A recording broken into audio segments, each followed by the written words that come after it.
All right. So we just wrapped up a conversation with Todd Olson, CEO of Pendo. Baird and I were on with him, and we covered some really great stuff. We got into the three main jobs of a CEO. I'm not going to spoil it. You're going to hear all this in just a minute.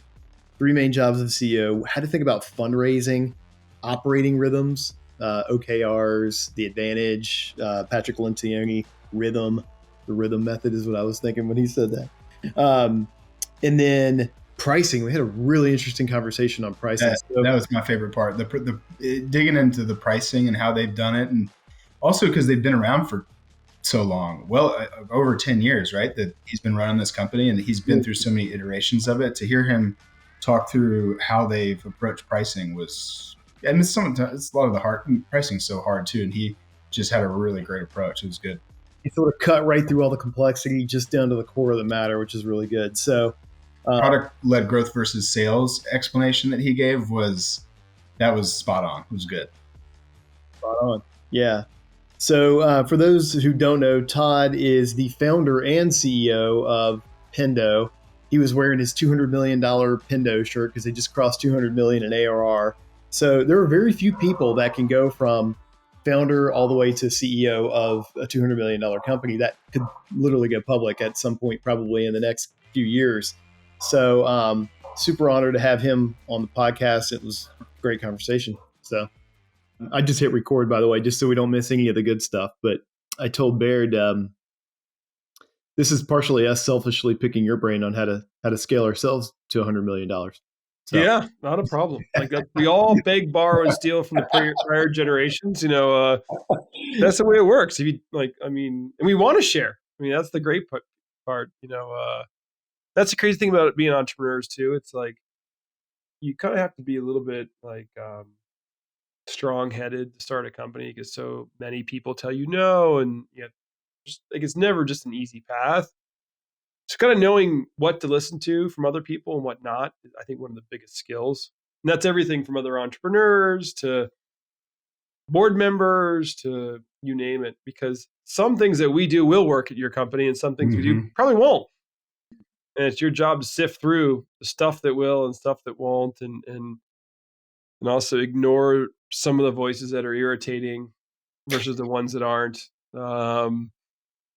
I still have that challenge today. There's some people that like some very loud voices that are just like, I'm gonna ignore that. But yeah, fun part. See, that's why I hit the record button right away because that was gold right there. What does your shirt say? Is that 200 million? We crossed, meters? Yeah, we crossed 200 in ARR, and we decided to make a T-shirt out of it. You guys have strong T-shirt game, if I recall correctly. It is part of it's like an unwritten cultural rule is that we have a lot of swag. And so I don't know how this happened, but I probably feed this beast to some degree. And the interesting thing is, I decided years ago that I wanted a uniform. I, of course, read that Steve Jobs in uniform, not to compare myself to Steve Jobs. That would be just crazy. But I like this concept of not having to think about what I'm wearing every day. Because it's just brain cells that I don't want to expend in the morning when I'm like trying to get to work. So I wear a Pendo T-shirt or shirt. It's a little colder today, so sweatshirt and jeans, and that's it, and sneakers. Like that's my core uniform. But then it's gotten to a point where I look at my schedule and I see kind of what is happening today, and do I wear a T-shirt from that team or from that product line or from like something historical? Like I have T-shirts going back to 2014.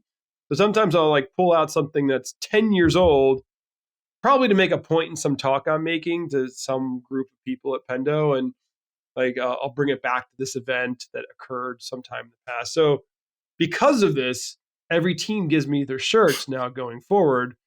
So I just have a lot of them. I mean, I have 4 drawers in my closet, all dedicated to Pendo swag. Now you're back to having to think about what you're wearing every day. Went full circle.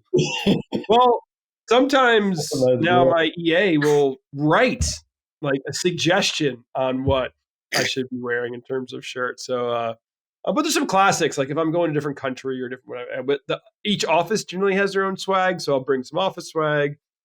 But yeah, it's actually kind of nice. And now it's also made to the point where my wife refuses to go out on like a date with me if I'm wearing Pendo gear. So I make sure I then change when I get home to go out because wearing a logo.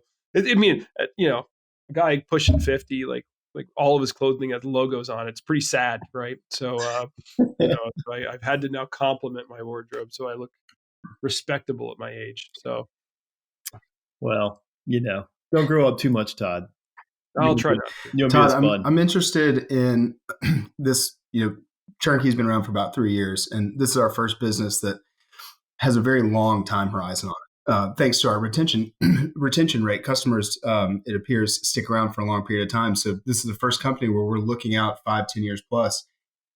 I'm interested. I saw you all started in 2013. And the world was just completely different back then. What was the early days of Pendo like, and how? I'm just interested to hear.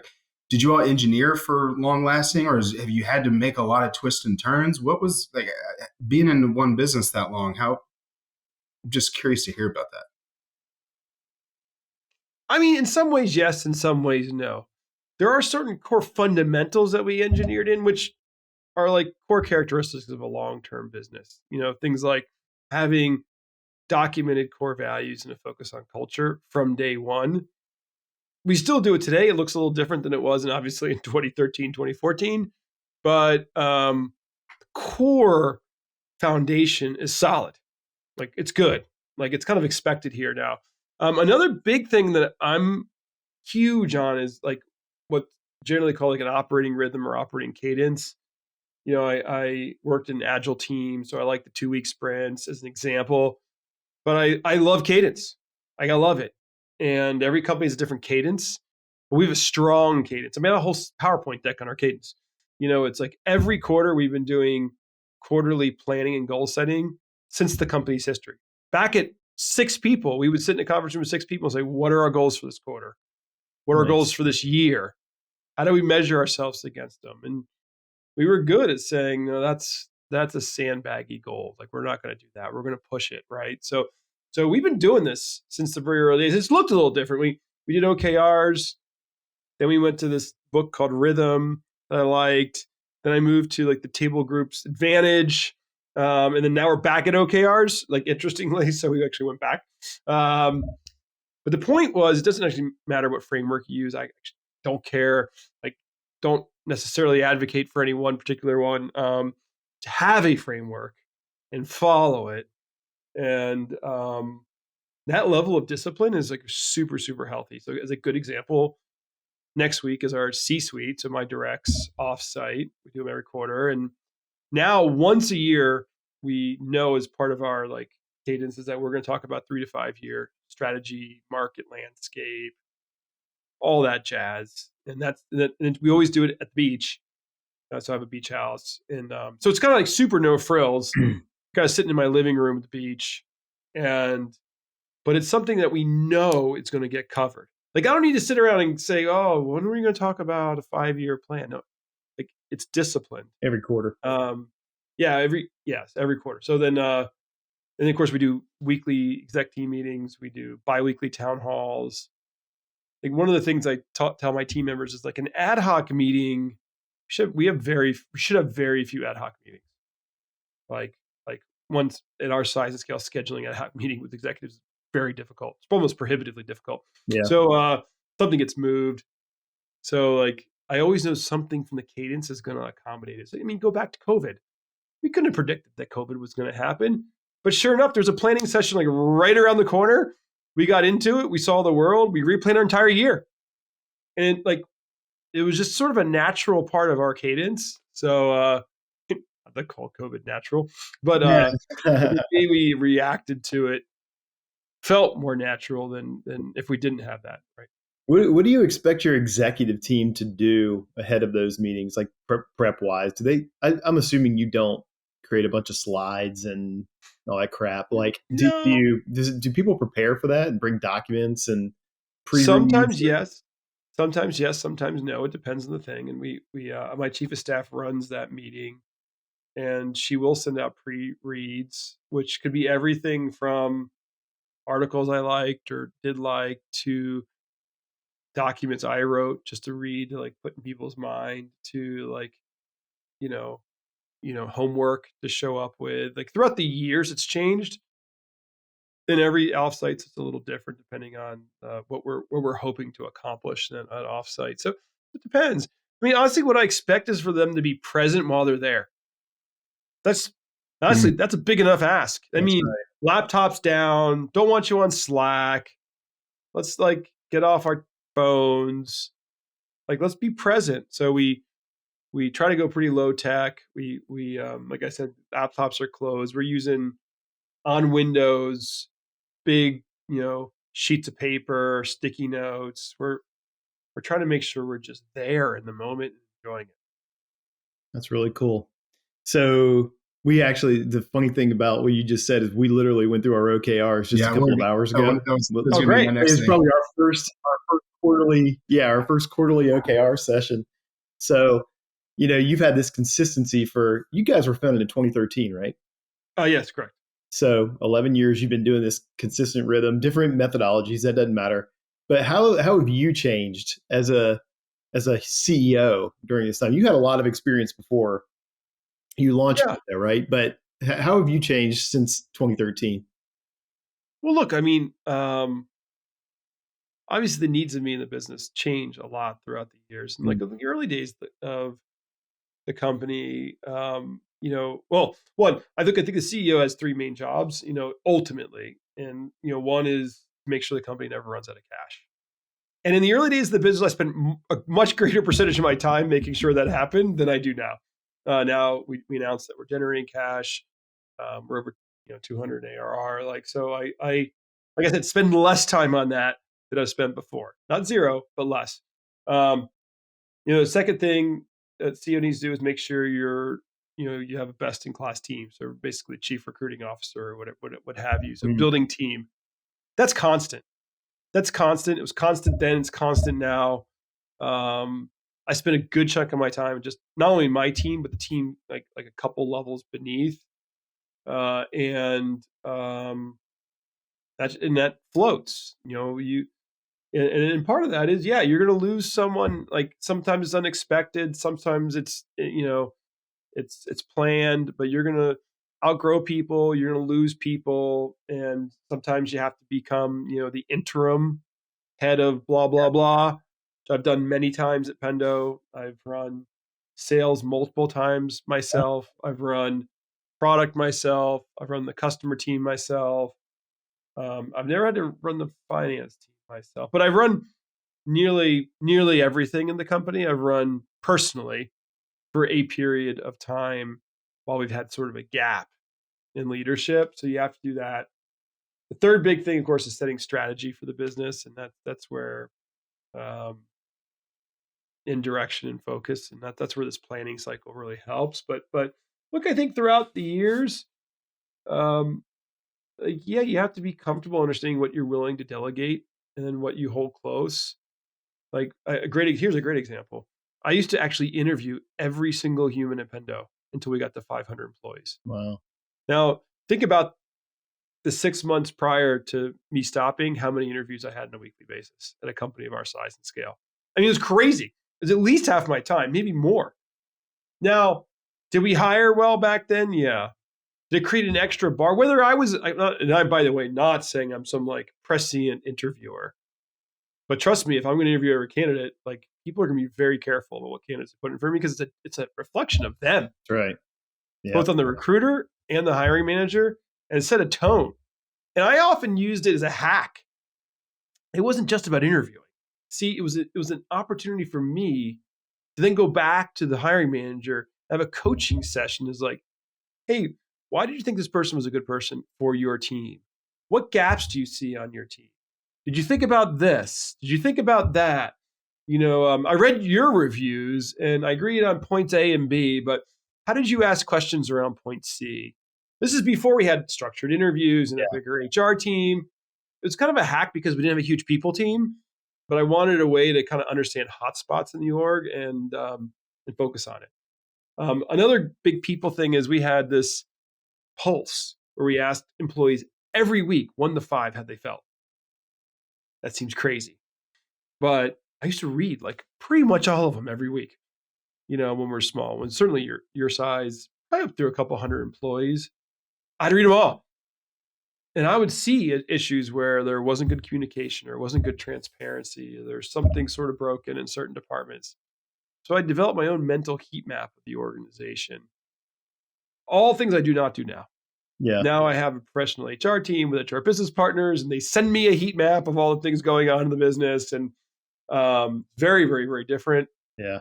The same sort of concept exists, but there's a lot more of a machine underneath that's actually doing the work. So I think, I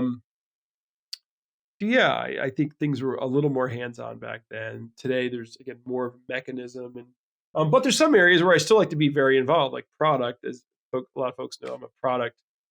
That's my background. That's your trade.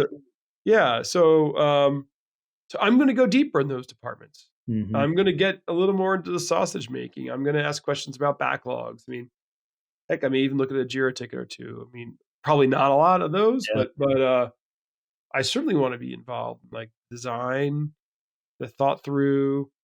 I want to help suggest ideas.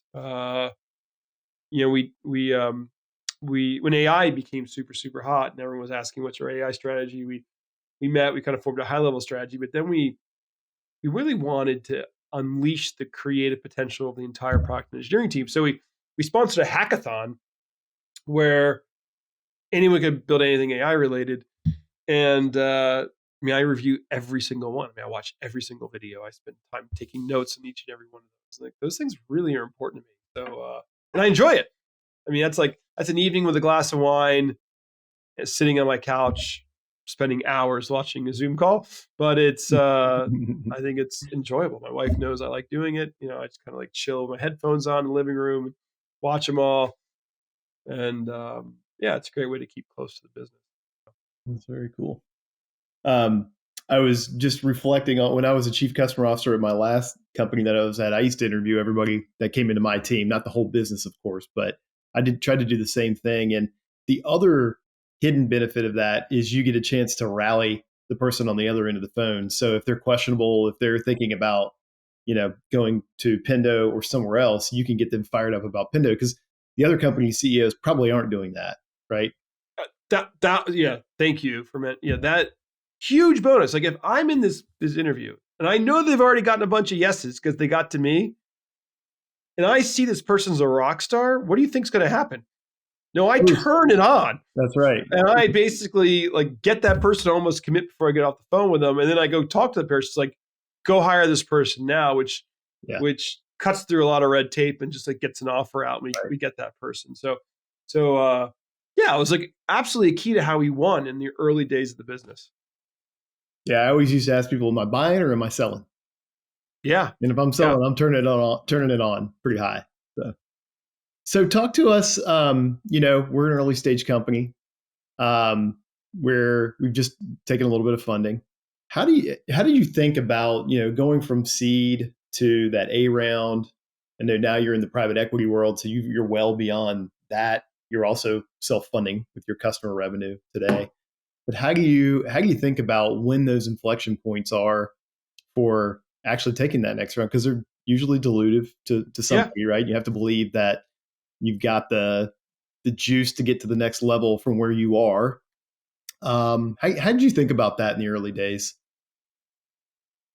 Well, to me, raising money is about time, because all money does is accelerate an outcome, right? And like if we felt like the market, we had a longer window to go out there and like try to grab it and win it, we probably wouldn't have raised as much capital. Yeah.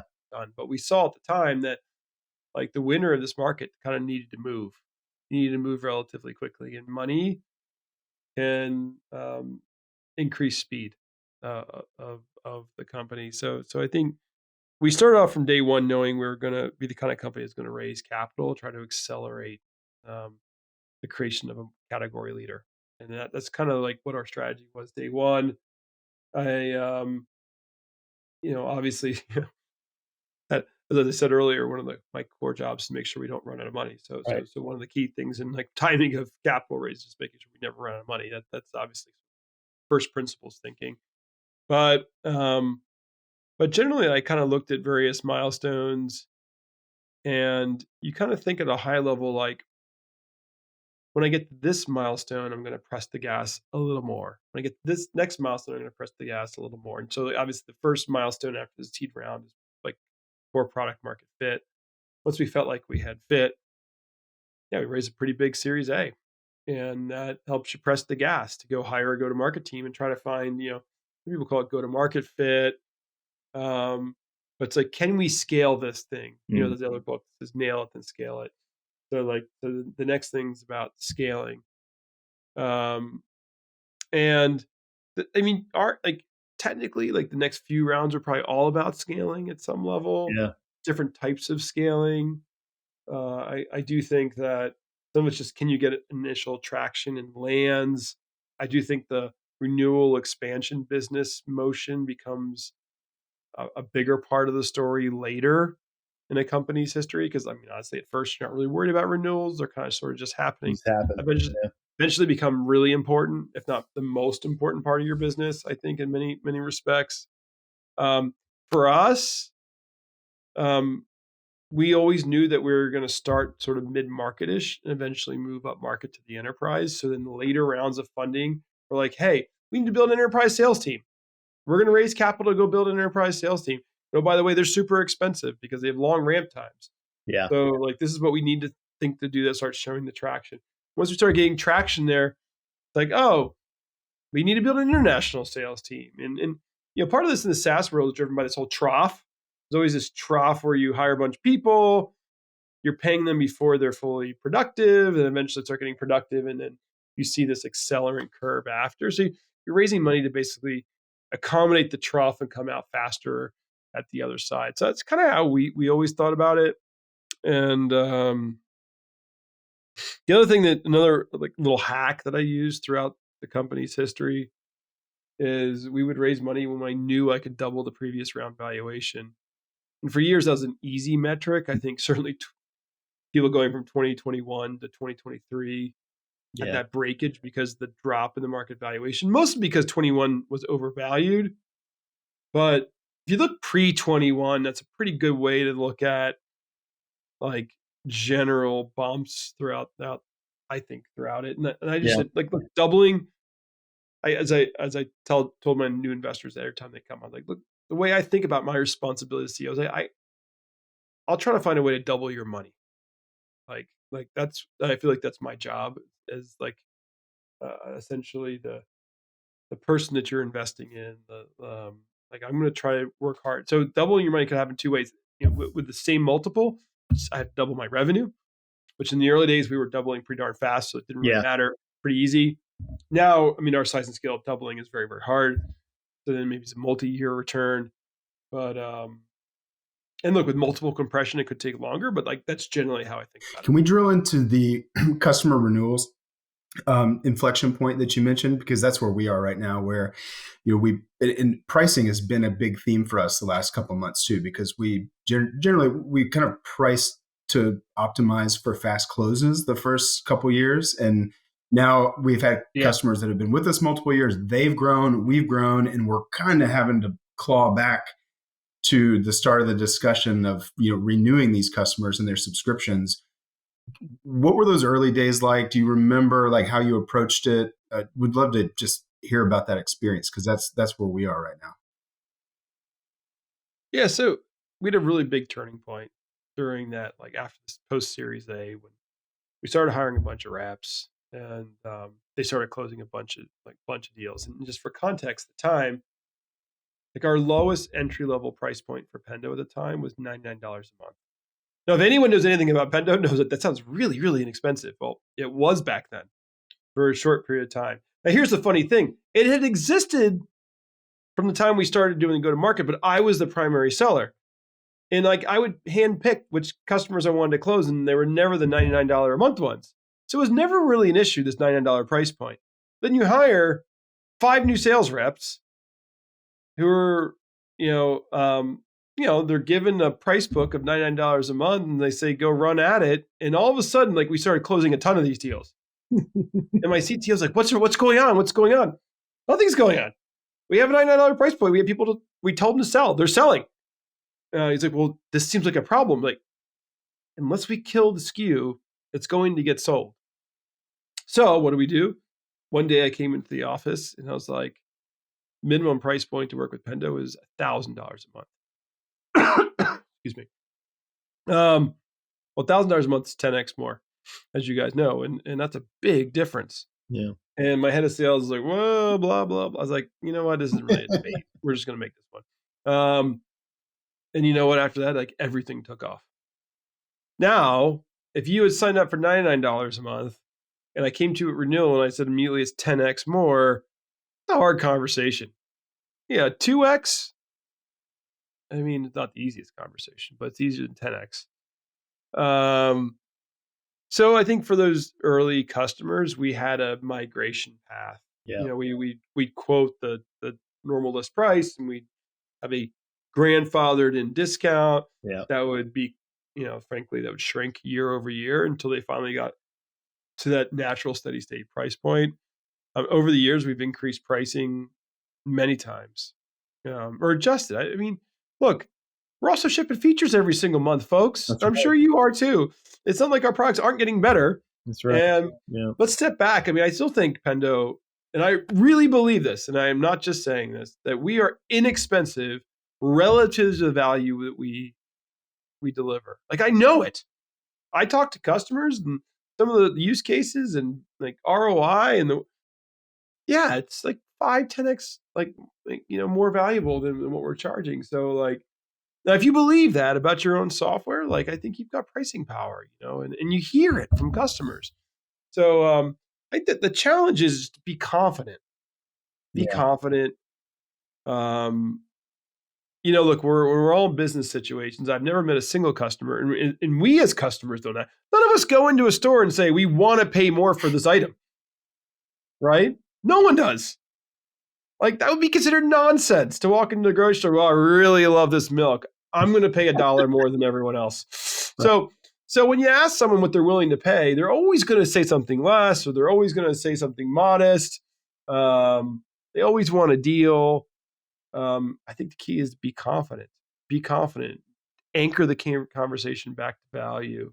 And one of the other interesting tidbits that we learned early on is that venture capitalists, when doing their diligence, would speak with a lot of customers. And what they kept telling us is that we had abilities to raise prices. Because as an independent third party doing research, customers are more likely to tell them that they're willing to pay more. Right. They're not going to tell you ever that they're willing to pay more. They're going to tell you no way in heck, or my procurement leader does this, you know, blah, blah, you know. So like, just be confident and like, I think it generally works out. I had a teacher in high school. She taught us how to type on typewriters. Todd, I think Baird, you remember that too, probably. And she used to say, you can go out in the bathroom, or you can go out to the hall and go to the bathroom if you want, but you walk like you know where you're going and you'll never get stopped. That's what she used to say. She taught us that. So be confident. And if you walk like you're confident and you walk into those conversations and say, yeah, this is what our pricing is. You know, here's the value we're delivering. But there is something to being anchored to that lower price point. You're absolutely right, where you can't just say, hey, look, like, you know the value of this thing. We're going to 10x your price. You can't go there. That's harder to do. But for new customers, especially in the early days when you're closing a lot of them, it's sort of fair game and it works. Well, here's the other thing to think about as well. And then, by the way, I've owned pricing for companies before Pendo, so I think pricing, especially in a SaaS business, is probably one of the most interesting, most important levers to really think about. And you know, this concept of elasticity. Sometimes the elasticity curve in such a way where you could increase price and it won't affect demand at all. And that was what happened in our case. Like we increased price 10x and didn't change demand. Obviously, very, very positive thing. Yeah. It actually had another positive impact. It sifted out the people who were serious for the person that were not serious. Because if you're just slapping something on your credit card for $999 a month and you don't care about it, those folks didn't install. Worse, they didn't respond to our calls when we called them to tell them they weren't installed. So when they were willing to commit $1,000 and they're putting their name on it and they're getting budget approval for it, they're going to call you back when something, because like their now neck is on the line for this purchase they brought in for, 12 grand a year. So, and look, fighting with that, like 12 grand may not be material for whatever market whoever's listening to this is in, that may be very small. Maybe it's 100 grand. I don't know what it is, but I think make sure you charge enough where your customer thinks it matters, where they get back to you. Like 90% of our implementation issues have nothing to do with Pendo's product. They have everything to do with the customer not responding to you or not caring or priority shifting. If they spend it like $1 million, there was no priority shifting. That would be, yeah. So think about that when you enter into a business relationship with someone. Like if this is to them a $99 a month problem, how much do they care? And do we want this as a customer? Do we want the customer that's willing to spend a lot more? And look, and I'll step back for a second. I love all of our customers. I love the 10K ones. I love the $1 million ones. We're actually fortunate to have both. I think we're actually fortunate that I don't know if we share this stat publicly too much, but but just over 15% of our 100K customers are companies under 250 employees. Wow. That's crazy. So we are the largest spend for some of these companies. So we take their feedback very, very seriously. We make sure that they're getting incredible value out of our products because they're small company. In that case, we probably have CEO level access because it's that strategic important. But at least I know they care. They care. They're going to invest in it. We're investing in them. We take it very seriously. We're going to make them super successful because they bet on us and we're betting on them, right? As businesses. And that's the kind of partnerships I want to have. Ones we're kind of betting on each other. Let's go win together. That. Yeah. I found pricing to be probably the hardest thing as a founder to work on. And it's a constant revisit as well. I'm starting to find. And I'm just curious, do you have a framework for working through pricing, or how have you, somebody that's just getting started, how would you kind of approach them to think about pricing? Yeah, look, I think about the concept of how do you measure the value derived from your product and what levers increase it or decrease it. And sort of how natural are those levers and what incentives to provide versus not. So I'll give you a couple examples of ours. So we charge our monthly active users. Yeah, actually, I'll just walk through how I came up with our pricing because it's different than other folks, and it walks you through a lot of my thinking around how to do it. And while we've tested this and adjusted it, the core principles remain the same. So we do monthly active users. Monthly active users is how many end users our customers have. So first out of the gate is I haven't met many companies in the world that don't want more users of their software. And monthly implies a release coming in monthly. So even if you had someone coming in every other month, if somehow by using Pendo, I can get that person to come back just now every month, that's value. That's a stickier user. That's good for our customers. Hopefully then good for us as well. The other thing when I think about this is a lot of our competitors actually still priced on event volume. Event volume is how much data is coming from those end users. Now, no customer I met actually could ever guess their event volume. It was an impossible metric for them to tell us. So when you're coming into a business relationship and they just have literally no idea how much it's going to cost, kind of a tough way to start a business relationship, right? It was very unpredictable. Now, do we encounter situations where sometimes companies with certain number of users send us way more events and some send us way fewer? Yes. That means our gross margin on certain customers varies.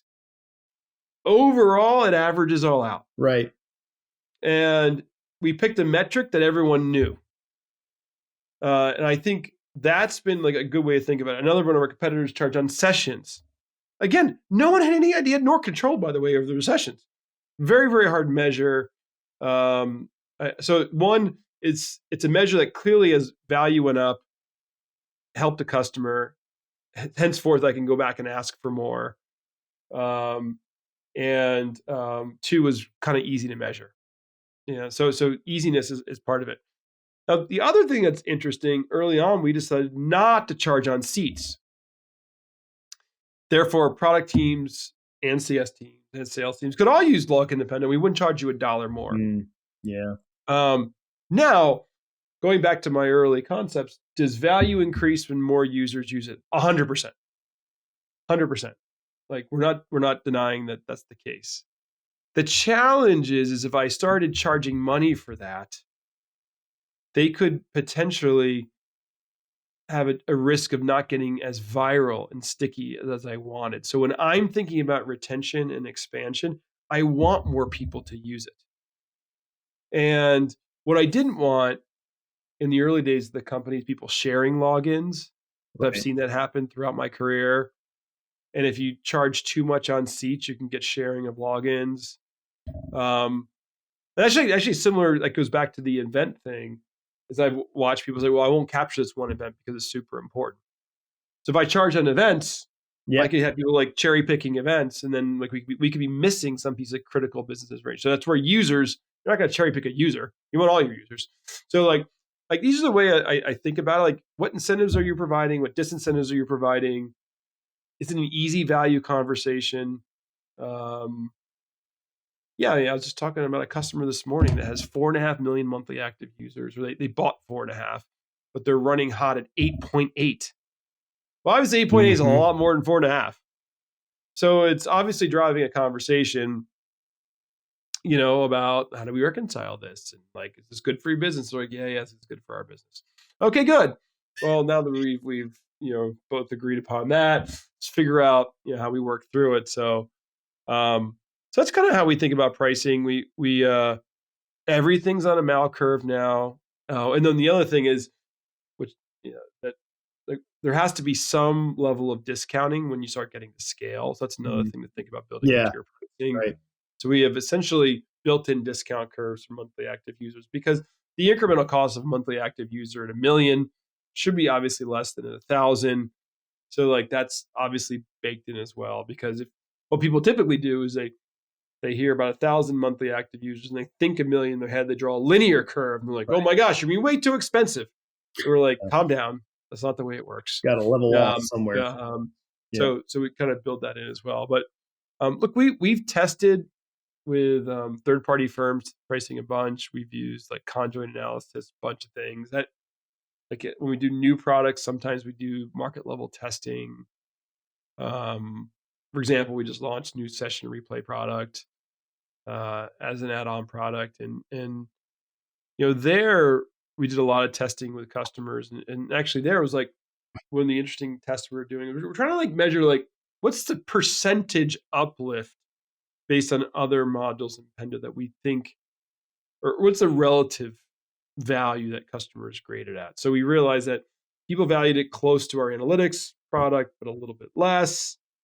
So we kind of priced it within that range. We kind of come up with a Mal pricing that was like sort of like a little less than one of our products, more than some of the others. And that's kind of how it drove it. And honestly, it's yielding to be the right price. So at least from what I'm seeing and the data. And look, if you get something wrong, you can discount. That's what I tell my teams all the time. I always bias a little high. You can always discount. You can't increase price. Like it's harder. Like if you're an accountant, you're like, oh my gosh, we are giving this away. List price. I mean, not much you can do. Yeah. So, but if you start high, you can always come down a bit, right? So you have that flexibility. So that's kind of like, hopefully that was helpful. Two things stick out to me about that. One is you see a lot, and actually some of our competitors do this. You can tell that they are trying to. The reason they align with a metric that people may not fully understand is because they're trying to maximize the alignment between value and cost, right? They're trying to extract the most value for the most dollars for the most value that they provide and keep those two things very tightly. But you said something really important there, which is there are puts and takes to it ultimately. And it sort of comes out in the wash when you have enough customers. Yeah, I think by the way, it's very dangerous to price solely on cost. You're pricing on value, especially when you're an early stage company. Like, and I think my CTO and I are very, very aligned on this. Early days is when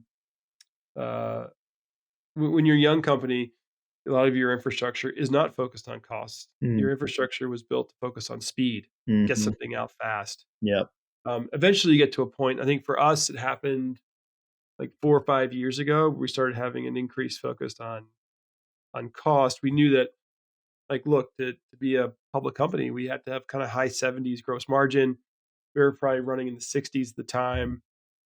And our story to investors was always the same. Like, when we will care about gross margin, we will fix this. So we always knew we would. Yeah. And that really helped improve some of these customers over time. Because we do look at costs on a per customer basis. And we know that there are some that we were losing money. I think there could be even some now, even at our size and scale. I don't know if we quite lose money, but we're certainly break even-ish.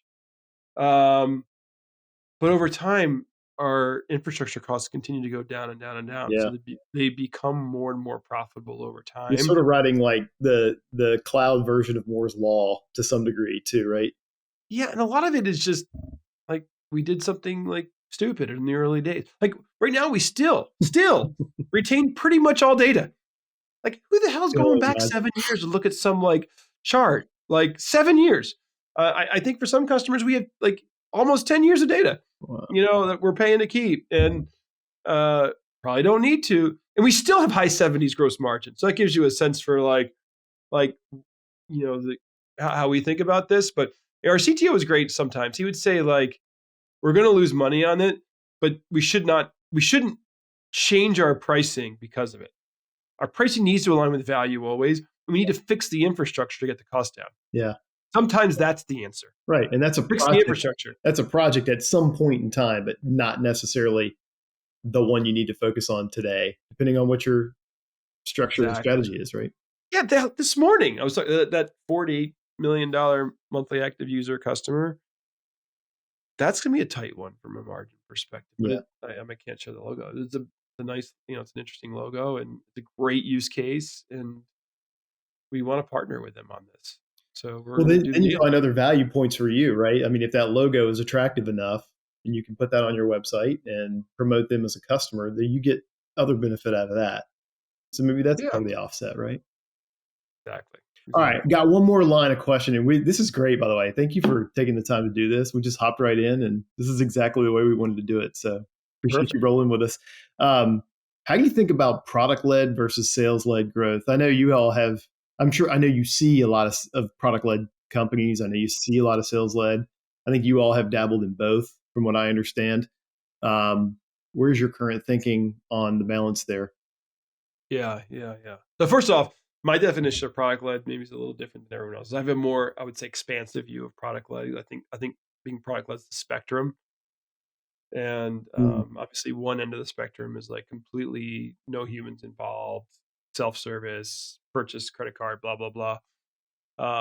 But that's like, and that's what a lot of people only think of as product-led, but I think of it as just a spectrum of it. But, and the reason I start there is that a lot of people look at us and like they would say we're mostly sales-led because we started with a sales team and you could not transact online until actually pretty recently, until about a year or two ago. And the reason is that we just weren't having success people doing it themselves. It simply wasn't working. And when I would get on the phone and I would explain things, it was working. So I'm not crazy. If something's not working, I'm not going to keep doing it just because I have some dogmatic view towards PLG. Like I'm going to try to fix it. And if somehow sales thing's working, which it was, I'm going to lean into that. So I think like most people would have described this as sales led. But the reason I started with this fact that there's a spectrum comes down to very often what those early calls would be is a description, of course, of what we're doing, some like very lightweight elicitation of pain, things like that. It was often just getting people to try our product because we knew that we won 2/3 of every trial. So if you're winning 2/3 of every trial, like get people using the product early in the trial. And that is basically a product-led technique. Like it is like once we got them in the product, we knew we could help close them. And then our sales folks were definitely experts in the product. So they would help people along with it. Very, very smart. We've always had a smart, savvy sales team from the very, very beginning. But that worked.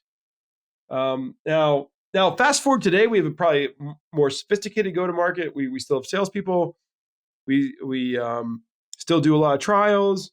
We now have a free version, which is pretty big. We have 6,000 free signups a quarter. Wow. Which for B2B, is pretty good. Now, one of the biggest drop-offs in that funnel is the install. And it was pretty funny because I was talking to a number of companies and other founders in our market. And like the install is one of the reasons it's challenging to be fully PLG in our market. It's challenging.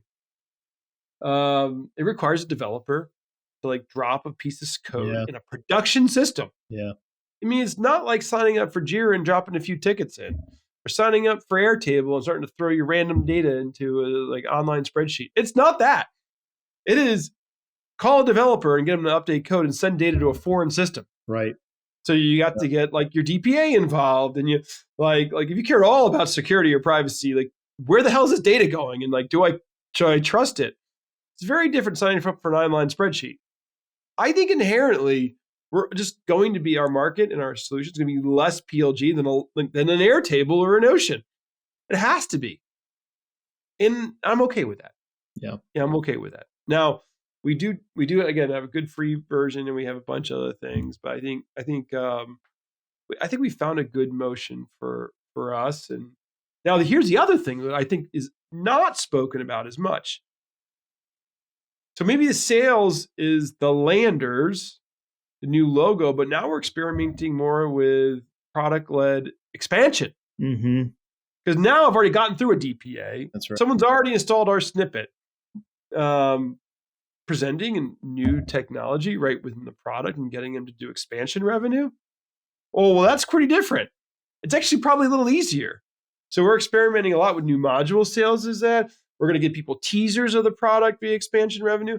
So I think if I'm looking at NRR, that's actually maybe more interesting from a product-led world for us, at least, than just like landing new customers. So like I think our full story on PLG isn't done. Like we're still writing it, and it's an interesting one. And like many stories here, it's like sort of nuanced. But look, if I'd been dogmatic, I mean, I would not be sitting here talking. That word was in my mind the whole time you were talking. It's like you have to avoid dogma in these things. You have to listen to your customers. You have to look at your market, the way your product interacts with it, and that's going to give you the answer. We made that mistake early on. We come from PLG. Our previous companies were PLG focused.